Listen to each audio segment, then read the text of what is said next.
Damaging rain, wind, and waves. Turn around, don't drown is a cliche, but it works. We got to save lives here. How Catholic Charities plans to help hurricane victims. Remembering two religious sisters. Mourners gather in honor of the women killed in their own home. Mother Teresa's miracle, the healing touch that led to her canonization. 60 boxes of archives on Mother Teresa ahead of her canonization. We'll give you a peek coming up. Next on EWTN News Nightly for Friday, September 2nd, 2016.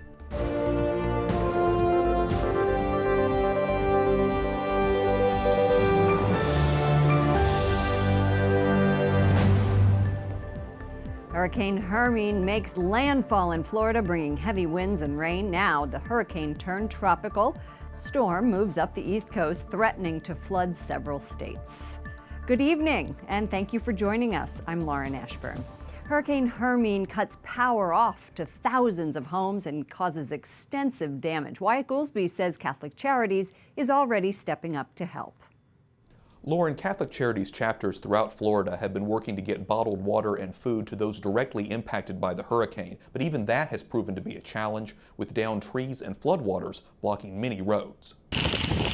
Hurricane Hermine made landfall overnight near St. Marks, Florida, with 80-mile-per-hour winds. The Category 1 hurricane also brought heavy rain, flooding, and power outages throughout the Sunshine State. Heroes across our state answered the call last night to help those in need. For example, in Pasco County, fire and rescue personnel and sheriff's deputies rescued 18 people from rising floodwaters and got them to safety. Florida's governor says a homeless man was killed after being hit by a tree. Toppled trees in Tallahassee also caused problems for service groups looking to help. Chris Rutt, the president of Catholic Charities of Northwest Florida, tells us it's been challenging to get food and water to the people who need it. The big issue for them are the closed roads, and because of the downed trees and the downed power lines, it really makes it difficult to maneuver through the city. And the city itself is really requesting that only emergency responders are on the road, if at all possible. And it's not just Florida. Officials across Georgia and the Carolinas are telling people to stay indoors and off the roads. Not only you're putting yourself and your family at risk, you're putting our emergency operation people at risk and our troopers. Forecasters warn this storm will be dangerous throughout the Labor Day weekend, but Rutt says that won't stop local Catholic Charities in the region. He says they're focused on the long-term needs, like counseling and housing. We want to make sure that people experience the love of Christ, and so that's the main purpose of Catholic Charities. We provide and perform the corporate works of mercy so that people can experience God's care and God's love. We're here 24/7. We were here before the storm, we're there during the storm, and we'll be here long after the storm. The impact of the hurricane isn't limited to the southeast. The mayor of New York City is telling people to be prepared as Hermine is making her way northeast past the Carolinas. Lauren? Thank you, Wyatt. Other stories our EWTN News Nightly team is covering in today's world. Mourners hold funerals today in Kentucky and Wisconsin for two slain religious sisters. An overflow crowd gathered today to pay respects to Sister Paula Merrill in the same church where she took her vows. She was a member of the Sisters of Charity of Nazareth. The other victim, Sister Margaret Held, was with the School Sisters of St. Francis. They were stabbed to death a week ago in their home. In Mississippi, they worked at a medical clinic and a suspect is under arrest. A rape convict leaves jail after just 3 months. A California judge caused controversy when he gave Brock Turner a short sentence. His victim at Stanford University wrote an emotional letter that drew national attention in the case and prompted new legislation in Florida designed to keep rapists behind bars longer.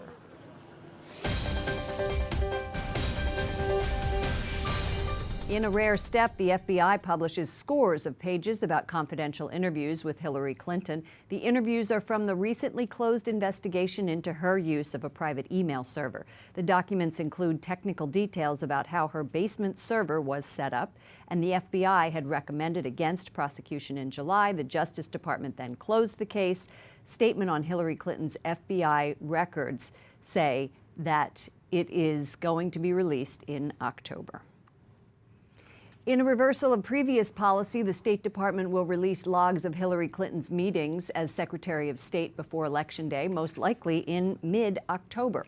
Associated Press reported last week that a majority of private citizens who met with Clinton or spoke to her by phone had donated her family's charity, the Clinton Foundation.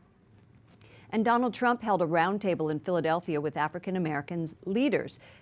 And tomorrow he heads to a black church in Detroit to be interviewed by its pastor. Trump came under fire yesterday when it was revealed that the pastor submitted questions ahead of time to the Trump campaign, and Trump's answers were then leaked. The bishop today says he has new questions that the campaign does not know about.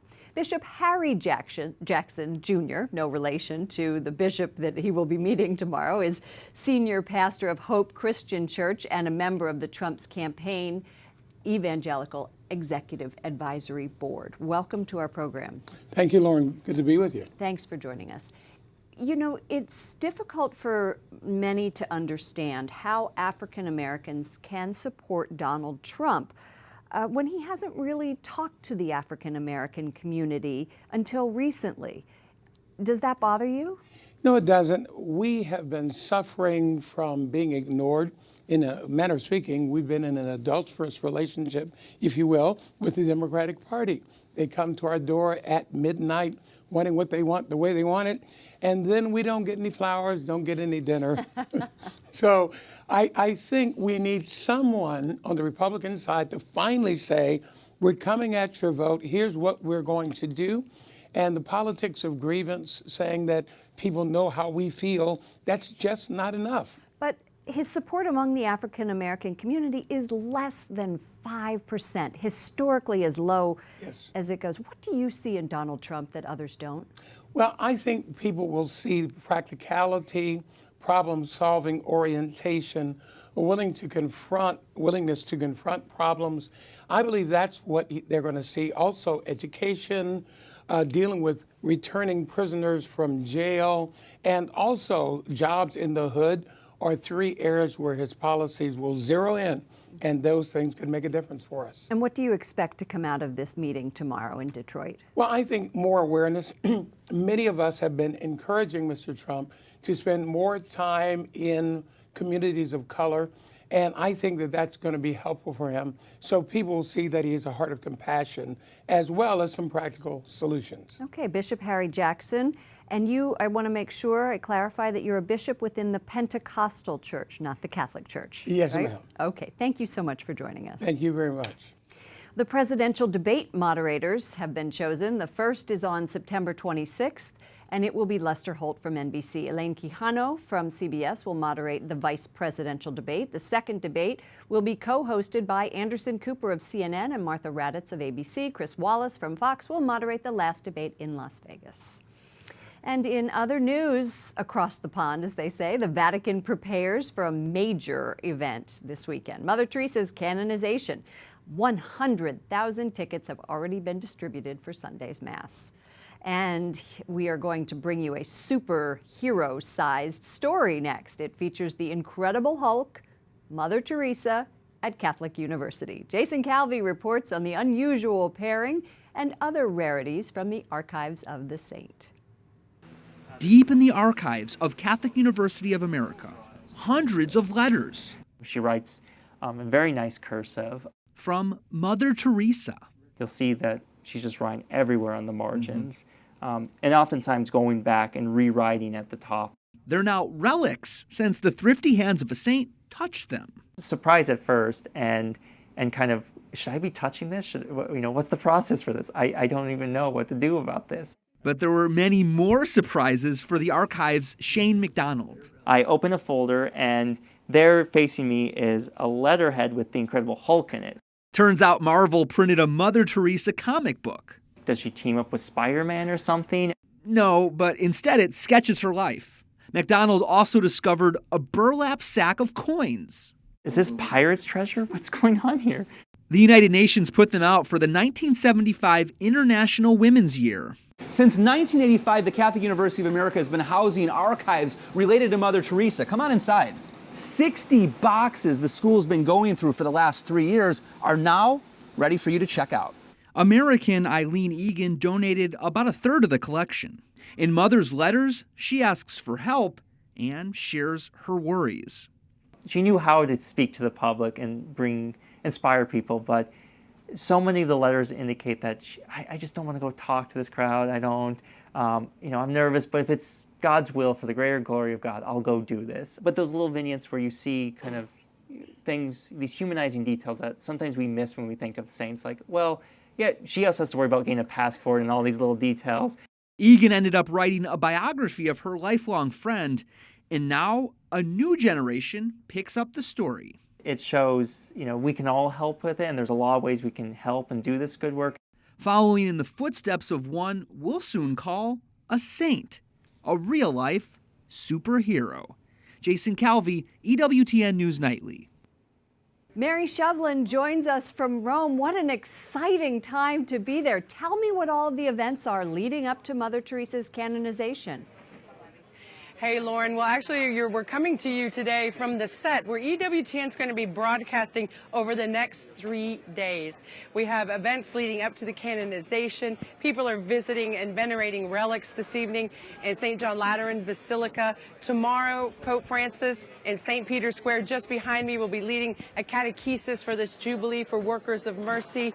And in the evening, we're going to have our own 1 hour special for EWTN.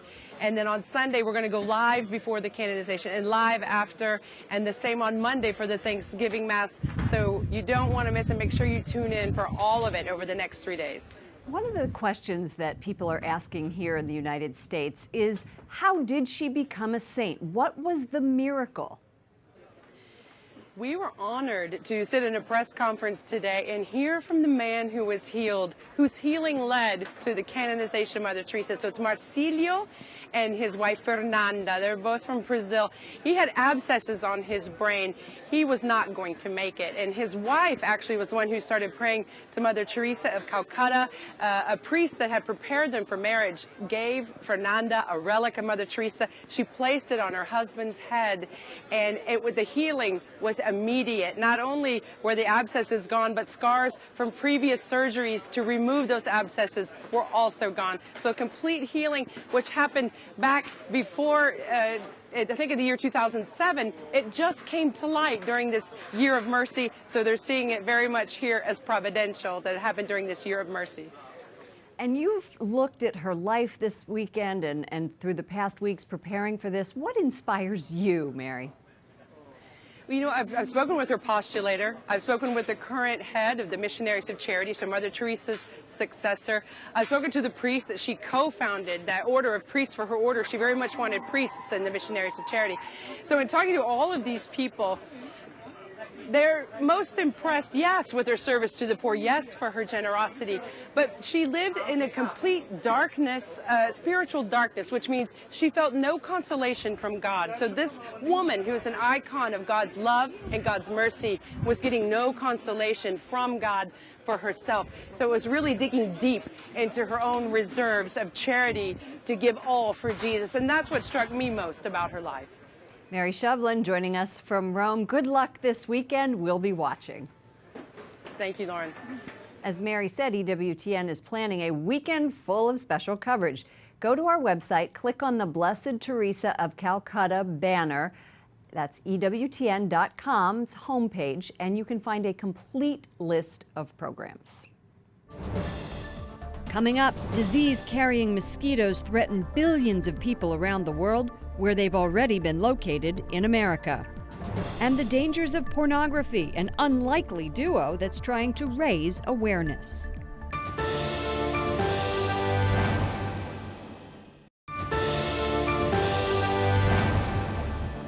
Pope Francis shares his prayer intentions for September. Universally, he asks that each may contribute to the common good and to the building of a society that places the human person at the center. And his intention for evangelization is that by participating in the sacraments and meditating on Scripture, Christians may become more aware of their mission to evangelize. Thank you for joining us this evening. I'm Lauren Ashburn. The World Health Organization says the Zika outbreak remains an international health emergency. The virus is still spreading and continues to hit new countries. Doctors know Zika can cause serious birth defects, but they say they still have a lot to learn about other complications. Mosquitoes infected with the Zika virus have now been found on the U.S. mainland. Florida knew it was only a matter of time since dozens of people in the Miami area were diagnosed with the disease. In the past, Zika only came to the U.S. by people who traveled outside the country. Singapore reports a growing number of Zika cases. The city-state is encouraging residents to use insect repellent and eliminate pockets of water where mosquitoes can breed. The Zika virus has mild effects on most people, but can be fatal for unborn children. Now, scientists trying to predict the future path of Zika say 2.6 billion people living in Asia and Africa could be at risk of infection. The study, published by The Lancet, is based on a new analysis of travel, climate, and mosquito patterns. Zika is already spreading in at least 65 countries. Model and actress Pamela Anderson teams up with a rabbi to say, take the pledge, no more indulging in porn. Anderson became an unwitting porn star as a Playboy magazine model and lead on the 80s TV drama Baywatch. In an op-ed for the Wall Street Journal, the two write, how many families will suffer? How many marriages will implode? How many children will propel warp speed into the dark side of adult sexuality by forced exposure to their father's profanations? Joining us now is Lisa Thompson, the Director of Education and Outreach for the National Center on Sexual Exploitation. Thank you so much for joining us. Thank you for having me. Not often that we see a religious leader and a star speak out on porn. This is a multi-billion-dollar industry. And I'd like to talk with you about the impact on the family. Our catechism teaches that pornography is a grave offense and that it's a mortal sin if committed with full knowledge. That partaking in pornography also is related to the virtue of chastity. That aside, it leads to addiction. What are the effects on marriage? Yeah, well, I would say that pornography is a social toxin that has a devastating impact on relationships. We know from longitudinal research, which has shown that among couples who use pornography, that they report less satisfaction in their intimate lives and as well as in the decision-making relationship and mutuality in the relationship. And it's been shown to, over time, have a serious negative impact on marriage relationships. It's ubiquitous. It's in hotel rooms, the internet, iPads, smartphones, anywhere. What are the dangers, not just for couples, but for children? Well, with respect to children, we know that long-term exposure, or not just long-term exposure, but that exposure to pornography contributes to risky sexual behaviors, a wide variety of them. Sex with multiple partners, group sex, and a wide range of other risky sexual behaviors that are really dangerous. And they can also warp.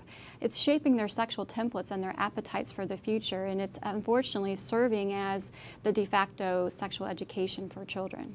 There's some data I'd like us to take a look at. It's provided by the American Psychological Association that porn consumption rates are between 50 and 99% among men. That's a big range, but okay. And 30 to 86% among women. It's not just a male problem, it's also a female problem. So if both mothers and fathers, according to this, are indulging in pornography, as the article says, the solution is to teach your children that porn is for losers, is what it said. How can we better educate our children? Well, first I would say that porn isn't for anybody, not even losers. But I think in terms of better education, it's going to take a concerted effort. It's beyond, the problem is so pervasive now that it's really beyond the capacity for individuals to combat it on alone. I mean, people have been taking kind of a whack-a-mole approach, and I think families are really overwhelmed by having to try to inoculate their family. It's impossible to live a porn-free life. So you're saying government involvement? Yes, we're the National Center on Sexual Exploitation. We're actually advocating for a public health approach to the problem of pornography. We consider this a public health crisis. We're in the midst of an unprecedented social experiment that's damaging children. All right, thank you so much for joining us. Lisa Thompson, the National Center on Sexual Exploitation. Thank you so much. Up next, more than a name change, how Georgetown University is trying to cope with its connection to slavery. And quarterback controversy, one athlete's call for social justice.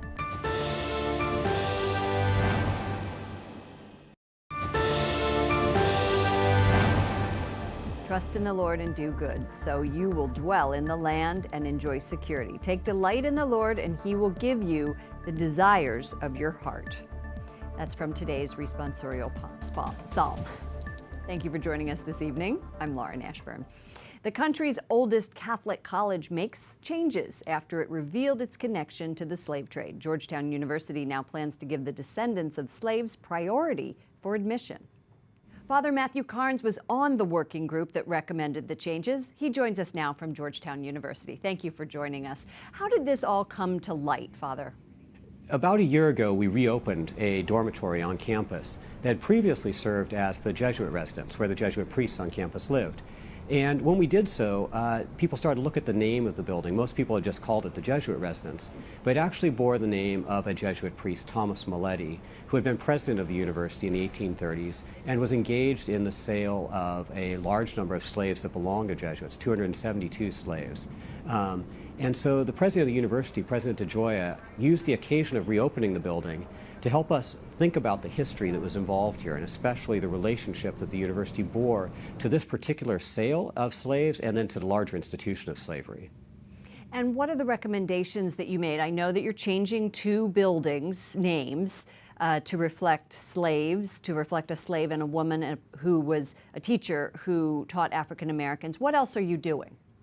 So we're also engaging in getting to know the descendant community better. So that means we've invited them into further conversations, but especially we're looking at the descendants of those 272 women, men, and children that were sold and saying, how can they be part of the Georgetown family? That means we're opening up access to them and trying to treat them just like we would the children of our faculty, our staff, just like we would treat the children of alumni.